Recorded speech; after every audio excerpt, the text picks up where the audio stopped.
Hello coders, welcome back to our C plus plus programming series. आज की video में आज हम बात करेंगे ऊप्स के फोर्थ पिलर के बारे में, जो है आपका एब्स्ट्रैक्शन। तो एब्स्ट्रैक्शन में होता क्या है? एब्स्ट्रैक्शन में बेसिकली होता क्या है कि हम ना यूजर को एसेंशियल इंफॉर्मेशन सिर्फ दिखाते हैं, सिर्फ जो जरूरतमंद चीजें हैं सिर्फ वही दिखाते हैं। उस जरूरतमंद चीजों की जो इंप्लीमेंटेशन हो रखी है उसको हम यूजर से हाइड करके रखते हैं। एग्जाम्पल के जरिए आपका बड़ा बेस्ट एग्जाम्पल है, जैसे आपका एटीएम मशीन है। एटीएम मशीन में आपको क्या होता है कि आपको हम मनी बैलेंस वगैरह दिखा देता है और आप क्या करते हो, मनी वगैरह विड्रॉल करवा सकते हो। सिंपल सी चीज, आपका ये काम है। तो आपका जो एसेंशियल इंफॉर्मेशन तो यही हो कि आप बैलेंस देख सकते हो और आप क्या कर सकते हो, पैसे निकलवा सकते हो। तो वो यही आपका एसेंशियल काम होगा। क्या वो एटीएम मशीन अंदर इंटरनली वर्क कैसे कर रही है, उसका वर्क फ्लो क्या है, क्या किस एल्गोरिथम को फॉलो करके वो ये सारे काम कर रही है, क्या उसके बारे में आपको पता है? क्या उसकी इंप्लीमेंटेशन के बारे में आपको पता है? नहीं। तो बेसिकली यही है कि एसेंशियल इंफॉर्मेशन के बारे में हम यूजर्स को दिखाते हैं, बट जो इंप्लीमेंटेशन है उसको हम हाइड करके रखते हैं एब्स्ट्रैक्शन के अंदर। ये होता है हमारा एब्स्ट्रैक्शन का एग्जांपल भी हमने देखा है। तो इसको हम थोड़ा सा एक बार कोड के जरिए भी देख लेते हैं कि कोड में आखिर हम इसका कैसे यूज करते हैं। ठीक है, तो एब्स्ट्रैक्शन को देखो एग्जांपल काइंड ऑफ काफी स्टूडेंट्स होते हैं वो कंफ्यूज हो जाते हैं कि एनकैप्सुलेशन और एब्स्ट्रैक्शन समथिंग लाइक सेम होता है। अब देखो मैं अपना बैलेंस के क्लास बना लेते हैं। मैं ना बैलेंस की क्लास बनाता हूँ। ठीक है, बैलेंस की क्लास बनाई मैंने, और मैंने अब ना यहाँ पे जो मेरे मेंबर होते हैं, मेंबर बाय डिफॉल्ट हम प्राइवेट ही होते हैं। ठीक है, मैं इंट बैलेंस ले लेता हूँ। ठीक है, मैंने बैलेंस ले लिया। अब ये मैंने पब्लिक अभी आगे के फंक्शंस बना हुआ। अब बैलेंस जो है वो एसेंशियल इंफॉर्मेशन है जो यूजर को मेरे को दिखानी है। तो मैंने एक बार इसको क्या ले लिया, प्राइवेट ले लिया है। मैं वेरिएबल को डायरेक्टली एक्सेस करके नहीं दिखा सकता। इसकी इंप्लीमेंटेशन को भी मेरे को हाइड करके रखनी है, सिर्फ एसेंशियल इंफॉर्मेशन दे दूंगा। तो मैं एक काम करता हूँ, सबसे पहले बैलेंस को सेट करने के लिए मैं एक फंक्शन लिख लेता हूँ, या फिर मैं डायरेक्टली लिख ही देता हूँ ना, गेटर सेटर। तो आपको एनकैप्सुलेशन का पता ही होगा, तो मैंने इसको गेटर नहीं लेता। मैं सिर्फ ना एक काम करता हूँ, गेट वाला फंक्शन बना लेता हूँ, गेट बैलेंस। एक सेट बैलेंस का आप बना के देख सकते हो खुद से। आप खुद भी अभी क्लास वगैरह के बारे में आपको आइडिया हो चुका, तो आप बना के देख सकते हैं। तो इंट मैंने क्या लिया, इसको ये रिटर्न करना, तो मेरे को शायद कोई ज़रूरत नहीं है, मेरे को रिटर्न ही तो करना। रिटर्न मैं बैलेंस को रिटर्न कर दूंगा यहाँ से, सिंपल। ठीक है, अब इस बैलेंस क्लास का मैं क्या करता हूँ, एक ऑब्जेक्ट बना लेता हूँ। हर क्लास का एक हमेशा ऑब्जेक्ट तो बनता ही है, ये आपके माइंड में अब तक तो बैठ ही गया होगा भाई। ठीक है, तो मैं इसको प्रिंट करवा के देख लेता हूँ बैलेंस को। सी आउट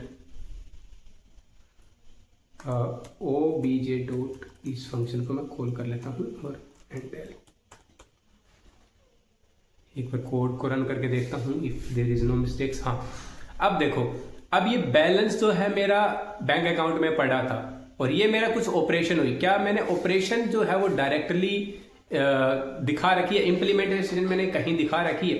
मैंने डायरेक्ट फंक्शन कॉल की है ना, और फंक्शन कॉल की जो इंप्लीमेंटेशन है वो मुझे नहीं पता क्या है, उसके अंदर क्या लिख गया क्या नहीं, वो मुझे नहीं पता। बट मेरे को वो क्या कर दे रहा है, मेरे को सिर्फ एसेंशियल इन्फॉर्मेशन मेरे लिए यहाँ पे क्या है, मेरा बैलेंस पता करना है। मेरे को बैलेंस मेरे फंक्शन ने बता दिया।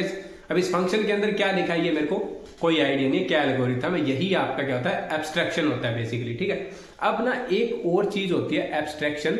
एब्स्ट्रैक्शन में एक ना एब्स्ट्रैक्ट क्लास होती है। कि एब्स्ट्रैक्ट क्लास किसे बोलते हैं? एब्स्ट्रैक्ट जो क्लास होती है वो ये होती है कि हमारी जो एब्स्ट्रैक्ट क्लास है ना, उसको तभी एब्स्ट्रैक्शन क्लास मानी जाती है जब उसके अंदर एट लीस्ट एक प्योर वर्चुअल फंक्शन हो उसके अंदर।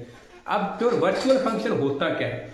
वर्चुअल फंक्शन जो होता है वो क्या है कि जैसे एग्जांपल मैं समझा देता हूँ वर्चुअल फंक्शन क्या होता है। जैसे मैंने एक क्लास बना रखी है, ये मेरी क्लास है ए, सिंपल, ये मेरी क्लास है ए, और दूसरी एक और मेरी क्लास है जो मेरी क्लास क्या है, बी, ये मेरी बी क्लास है, सिंपल। ठीक है, अब मैंने इसके अंदर कोई फंक्शन बना रखा है, मान के चलो एस नाम का कोई फंक्शन बना रखा, ओ सॉरी ज्यादा ही खराब हो गया, कोई बात नहीं, एस नाम का कोई फंक्शन बना रखा है। ठीक है, और यहाँ पे भी कोई एस नाम का फंक्शन बना रखा है। यहाँ पे मैंने इसको वर्चुअली डिक्लेयर कर रखा है। सिर्फ वर्चुअल डिक्लेयर करने के लिए आपको वर्चुअल कीवर्ड का यूज करना पड़ेगा उस फंक्शन के आगे। और इंप्लीमेंटेशन है जो मैंने इस फंक्शन की यहाँ पे कर रखी है। और मैं क्या करूंगा, इसको अगर मैं इसको पॉइंटर, जैसे इसका ऑब्जेक्ट बनाऊंगा एक क्लास का, इसके पॉइंटर में अगर मैं एड्रेस डालूंगा मेरे बी क्लास के ऑब्जेक्ट का, तो जो इम्प्लीमेंटेशन मेरी बी क्लास में होगी ना किसी फंक्शन की, वो इम्प्लीमेंटेशन किसको ओवरराइड कर देगी? आपकी बेस क्लास वाले को। कहने का मतलब है जो आपके ड्राइव्ड क्लास की कोई भी फंक्शन होगा वो क्या करेगा, वो आपका ओवरराइड कर देगा आपके बेस क्लास के फंक्शन को। सिंपल, ये आपका वर्चुअल फंक्शन की ये फंक्शनैलिटी आपकी रहती है, इसीलिए हम वर्चुअल फंक्शन का यूज करते हैं। तो क्यों ना एक बार एग्जांपल के साथ करके देखें। तो जल्दी से हम एक शेप का ले लेते हैं। एक शेप नाम का मैंने एक क्लास बनाई, ठीक है। और मैं क्या करता हूं, शेप नाम की क्लास बनाई। यहां पे मैं एक पब्लिक फंक्शन बना लेता हूं, ठीक है। और पब्लिक में ना वर्चुअल फंक्शन बना लेता हूं। वर्चुअल कीवर्ड का यूज करता हूं। वॉइड एक ड्रा नाम के फंक्शन को मैं बना लेता हूं और इक्वल्स टू इसमें 0 डाल देता हूं एक बार, ठीक है। फंक्शनैलिटी नहीं डाली मैंने, सिर्फ फंक्शन बना दिया है कि हाँ एक फंक्शन है। और एक मैंने क्या बताऊं, एक क्लास बनाता हूं मैं सर्कल नाम से। क्लास बनाई मैंने सर्कल के नाम से, और ये क्या हुआ है, पब्लिक तरीके से इनहेरिट हुआ है शेप क्लास में से, ठीक है। अब मैं क्या करता हूं, सेम फंक्शन में यहां पे भी बनाता हूं, ठीक है। अब मैं क्या करता हूं कि इसमें अब ये मेरे को वर्चुअल बनाने की जरूरत नहीं है। अब मैं वॉइड करूंगा और इसमें मैं कुछ इंप्लीमेंटेशन लिख देता हूं, ठीक है। अब मैं इसको बोल देता हूं कि this is a circle class, ठीक है। अब मैं एक काम करता हूं, मैं एक ऑब्जेक्ट बनाता हूं मेरी शेप क्लास का। शेप क्लास का मैं ऑब्जेक्ट बना लेता हूं एसपी के नाम से, पॉइंटर बना लेता हूं इसको, पॉइंटर एसपी, क्योंकि मेरे को हैंड ओवर करना पड़ेगा ना ड्राइव्ड क्लास को किसके, बेस क्लास के अंदर। और मेरी दूसरी क्लास क्या है, क्लास सर्कल क्लास है। तो मैं एक सर्कल के लिए भी बना देता हूं CIR के नाम से एक ऑब्जेक्ट बना देता हूं, ठीक है। अब मेरा एसपी क्या है, पॉइंटर है। इसके अंदर मैं एड्रेस ऑफ किसका डाल दूं, CIR।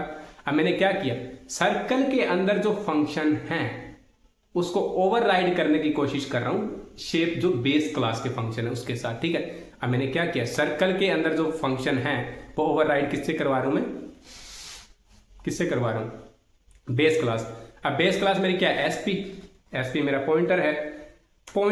तो मैं क्या करूंगा, पॉइंटर है तो एसपी एरो लगा के ड्रॉप नाम के फंक्शन को मैं कॉल कर दूंगा। जायज सी बात है। वैसे अगर आप देखो तो मैंने एसपी क्या है, मेरा बेस क्लास, शेप वाली क्लास है जो, इसके अंदर मैंने कोई इंप्लीमेंटेशन नहीं कर रखी, बट ये फंक्शन है वर्चुअल फंक्शन बना दिया मैंने इसको, ठीक है। और मैंने एक क्लास बनाई है सर्कल, इसके अंदर मैंने ड्रॉ नाम के फंक्शन की इंप्लीमेंटेशन कर रखी है। अब ये जो वर्चुअल फंक्शन है मैं इसको क्या कर रहा हूं, यहाँ पे ओवरराइड कर रहा हूं। तो वर्चुअल फंक्शन यूज आया यहाँ पे ओवरराइड करने के लिए। अगर मैं एसपी के फंक्शन को ड्रॉ को कॉल किया है तो पहले इसको कॉल सही तरीके से कर लेता हूँ। अब ये तरीका सही है कॉल करने का, तो जायज सी बात है ये वाला कॉल होना चाहिए, बट इसमें तो मैंने कोई इंप्लीमेंटेशन कर नहीं रखी है। तो मैंने इसको हैंड ओवर किया, ओवरराइड क्या कर रखा है, सर्कल वाली क्लास को कर रखा है। तो अब जैसे मैं इसको रन करता हूँ तो सर्कल वाली क्लास का फंक्शन कॉल हो जाना चाहिए। अब 1 मिनट, कुछ इशू आया है, सेमीकोलन कहाँ नहीं है, 16 लाइन नंबर 16 पे ही। एक बार फिर मैं कॉल करता हूँ। This is a circle abstraction इसलिए नहीं आया क्योंकि आगे का दिखा दे तो हैंडल लगाना पड़ेगा इसके लिए। देखो this is a circle class. अब ये वाला फंक्शन क्या गया, ओवरराइड हो गया आपका शेप वाले के अंदर। देखो ये फंक्शन यहाँ पे चल गया ना, ये वाला, ठीक है। ये आपका क्या हो गया, ये आपका वर्चुअल फंक्शन आपकी एक्सप्लेन हो चुका कि वर्चुअल फंक्शन को भी कैसे आप यूज कर सकते हो बेसिकली। तो होप कि आपको एब्स्ट्रैक्शन तो समझ में आ गया होगी। एब्स्ट्रैक्शन में बेसिकली होता क्या है, एब्स्ट्रैक्शन में हमारा यही होता है कि हम जो हमारी एसेंशियल इंफॉर्मेशन है सिर्फ यूजर को वही दिखाते हैं, जो इंप्लीमेंटेशन है वो सारी चीजें हम इसको हाइड करके रखते हैं। तो होप एब्स्ट्रैक्शन आपको समझ आ गया होगा, साथ में आपको वर्चुअल फंक्शन भी समझ में आ गया होगा। तो इसी के साथ इसी वीडियो में लेते हैं विदा। अभी मिलेंगे हम आगे किसी नए टॉपिक के साथ। तब तक के लिए thank you so much for watching and see you in the next video.